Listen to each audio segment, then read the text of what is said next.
Supreme Court made this Bruen decision a few months ago. They changed the test for what the Second Amendment meant, and they changed part of it was there was a two-part test. One part was that if you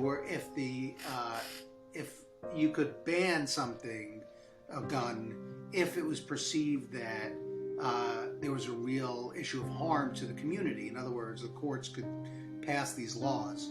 And then in Bruen, they decided that's no longer the case, that the laws would have to have been laws that could have been on the books, have something comparable during the 17 and 1800s, right? So as an example, the Fifth Circuit Court just recently struck down people who have been accused of domestic violence can now get a gun. They weren't able to before, and somebody sued.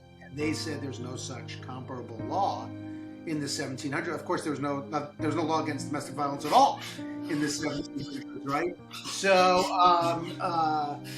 so that's so could a red flag law have passed in the 1700s or 1800s? The answer is very well may not. It may not have been able to.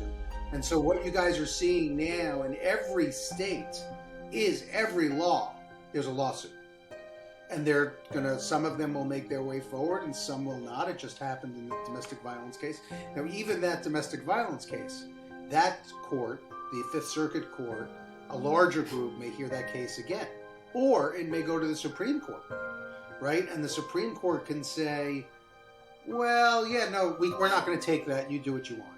Or they could say, when we made that Bruen decision, we really didn't mean that 1700s and 1800s thing. That's possible too, but that's where it is right now. So a lot of these laws that are on the books, they're going to be gone.